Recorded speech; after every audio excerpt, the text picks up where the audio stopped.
qu'effectivement, comme vous le dites, il y a quand même des morts parmi les populations civiles.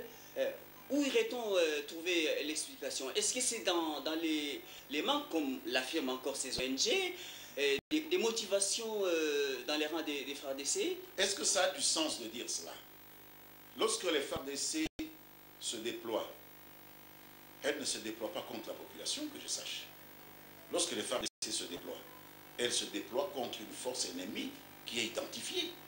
Les FDLR, les ex-génocidaires rwandais, réfractaires au rapatriement, ils ont refusé d'être rapatriés, ils ont refusé d'être désarmés, et donc nous avons donné l'ordre aux FARDC de les désarmer, de les rapatrier, ou de les éliminer s'ils refusent de se désarmer ou d'être rapatriés. Et pendant ce temps, les FARDC vivraient sur des populations, monsieur le ministre. Laissez-moi terminer. Je vous en prie. Lorsque ces gens-là tuent des Congolais, qu'est-ce qui donne droit à un soi-disant représentant de la société civile de dire que c'est les FARDC qui tuent des Congolais? Ce sont les rebelles rwandais qui tuent des Congolais.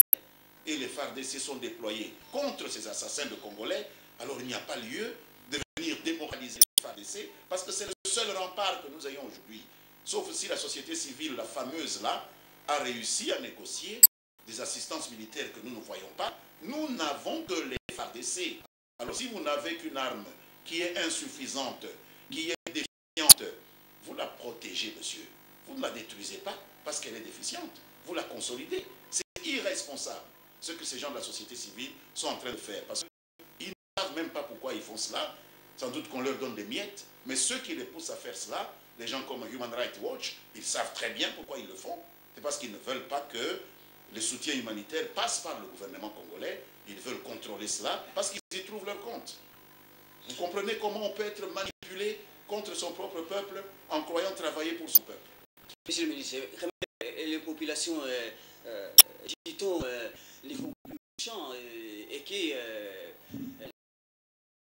toujours les soldats congolais vivraient sur les dos des populations congolaises. Cela était peut-être vrai avant que la MONUC n'entreprenne de manière effective le soutien logistique, le soutien en ravitaillement à nos forces armées. Alors il ne faut pas prendre des situations qui se sont déroulées il y a 3-4 mois, c'est devenu l'habitude. Des ONG comme Human Rights Watch qui veulent faire feu de tout bois pourvu qu'on justifie que des budgets continuent à être renouvelés pour Human Rights Watch parce que les Congolais sont congénitalement incapables de résoudre leurs problèmes. Il ne faut pas prendre des données qui étaient vraies, c'est vrai, il y a 2-3 mois et les extrapoler sur la situation actuelle où la MONUC assiste effectivement les FARDC en ravitaillement. C'est faux de dire que les militaires sont affamés parce que la MONUC y pourvoit. Vous voyez comment on peut manipuler des choses uniquement pour obtenir des budgets qu'on renouvelle. Peuple. Human Rights Watch ne nous aimera plus que nous-mêmes. Human Rights Watch ne doit rien à ce peuple. Ce peuple n'a pas mandaté Human Rights Watch. Human Rights Watch n'ira pas solliciter des mandats à ce peuple. C'est nous, les élus de ce peuple. C'est Joseph Kabila, c'est les députés provinciaux, c'est les sénateurs. C'est nous qui avons des comptes à rendre à ce peuple. Et Human Rights Watch ne nous aimera jamais plus que nous-mêmes. La preuve, c'est qu'elle essaye de démoraliser notre armée, alors que nous n'avons pas autre chose que notre armée, même si elle est imparfaite. Il n'y a que ça. De quel droit on veut nous décider de la liquider? De quel droit vous avez empêché le militaire congolais de défendre le peuple congolais, soi-disant parce qu'il n'a pas assez d'armes, alors que partout ailleurs au monde, la résistance est un droit, même pour ceux qui n'ont pas d'armes. Vous croyez que les résistants là, de 1940-45 contre les Allemands, en France, en Belgique, un peu partout, de quelles armes ils étaient dotés? Ils travaillaient soit avec un couteau, soit avec un bâton. C'est un devoir, la résistance. Alors quelqu'un qui vient vous dire, vous n'avez pas d'armes, ne résistez pas, c'est un traître. C'est un traître. Je le dis, le mot est dur. Peut-être qu'ils ne le savent pas eux-mêmes, mais ils font de la trahison. Monsieur le ministre, d'après des informations, des échos qui parviennent du terrain, les fameux FDLR auraient changé des tactiques, ce qui ferait que les FARDC n'arriveraient pas à les neutraliser comme il se devrait.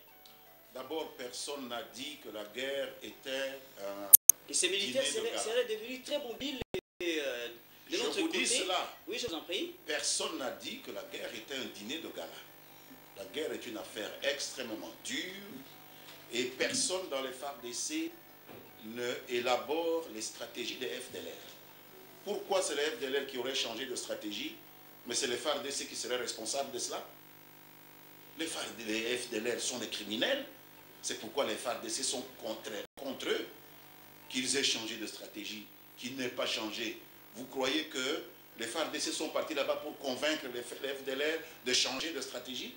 Nous sommes allés là-bas les écraser, ils essaient. Et la pourchassons. stratégie des FARDC ne serait pas appropriée, Nous adaptons d'abord en termes de stratégie la société civile. De quelle connaissance est-elle dotée? Ce type-là qui parle au nom de soi-disant de la société civile. Quelle est sa connaissance de l'art militaire pour décider comme ça et répandre dans l'opinion que les forces armées de la République démocratique du Congo n'ont pas une bonne stratégie? De quel art militaire est-il doté pour savoir si les FDLR avaient une autre stratégie et aujourd'hui ils en ont une autre? C'est de la présomption, c'est de l'orgueil. Vous savez très bien, Simplice, que même le jeune militaire congolais, que le commandement prend, prenons à Kamina, prenons à Kindu, pour lui faire mouvement, pour aller vers le front, n'est même pas informé de la stratégie, puisque c'est ça dans toutes les armées. Le secret est l'arme la plus redoutable. Le commandement arrive dans un centre de fonction, arrive dans un centre d'hébergement des militaires, et on voit seulement un camion arriver, et c'est Matana Mutuka. Et le militaire monte dans le véhicule. Et c'est Matana avion. Et il monte dans l'avion sans savoir même là où il va. Et c'est lorsqu'il arrive près du front qu'on fait le briefing. Nous sommes ici pour combattre les FDLR. Compagnie telle, vous prenez à gauche. Compagnie telle à droite. Voici votre commandant. Et les opérations commencent. Alors, même si lorsque même les militaires eux-mêmes impliqués, on leur dénie le droit de leur donner l'information avant qu'ils n'en aient besoin. De quel droit on va donner à M. Luneno, président de la société civile du Nord Kivu, qui exige qu'on lui donne toutes les stratégies pour qu'il puisse se prononcer? C'est ridicule. C'est vraiment ridicule. Il faut vraiment ne rien connaître à la guerre pour parler comme ça. Alors,